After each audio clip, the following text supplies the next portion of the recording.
Hello guys, welcome to Decode Football. In this video, we are going to illustrate how East Bengal FC joined ISL from I-League.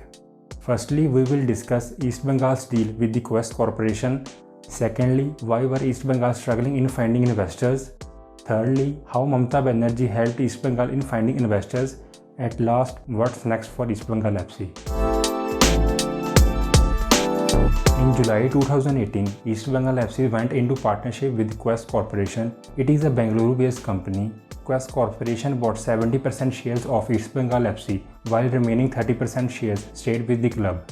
Quess Corporation added one major clause in the deal, that is, if club did not play in the ISL within next 3 years, then the partnership would be terminated.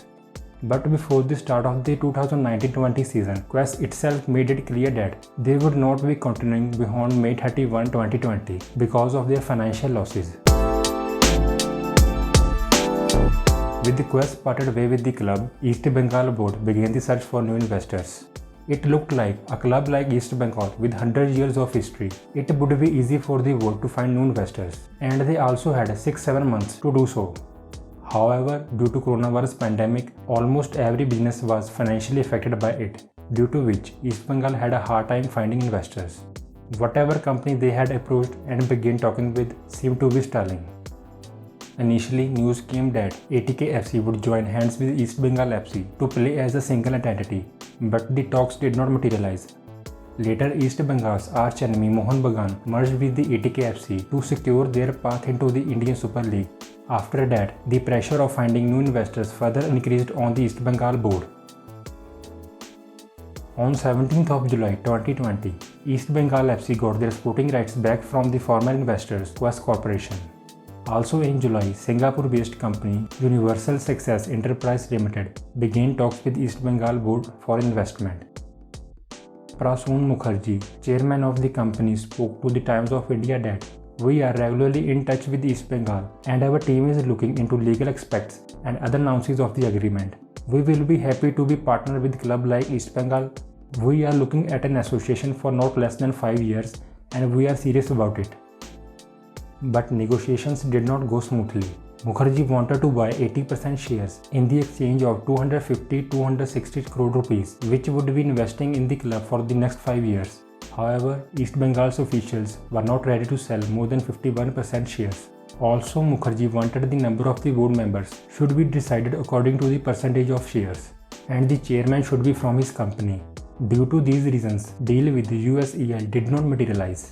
After 1 week, on 24 July, ISL organizers FSDL decided that they would stick with 10 teams for this season.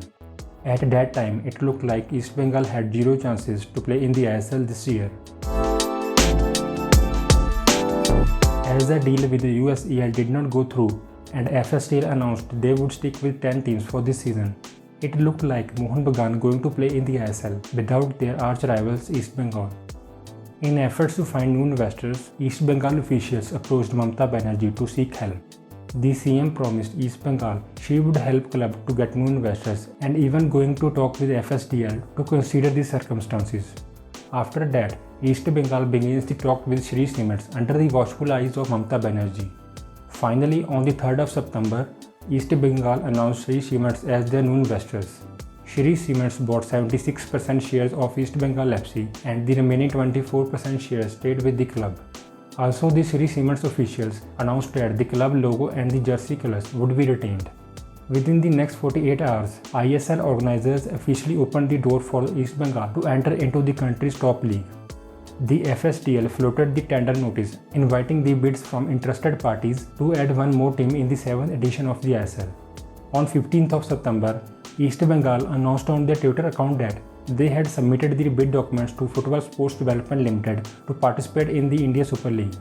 The official announcement from FSDL is expected to be made in few more days. The players' transfer window closes on October 20 and the registration deadline is October 23. East Bengal FC are yet to appoint a head coach. Also, due to late entry into the ISL, almost all good players are picked up by the other ISL clubs. So there is a shortage of good Indian players available in the market. Their recruitment team will going to have a hard time in signing players. So tell us what players East Bengal needs to sign to get into the top 4 And which position do you think East Bengal will finish in the ISL? Tell us in the comment section below. Thanks for watching the video. If you like our content, please like, subscribe and turn on the notification to support the channel. And check out our other videos.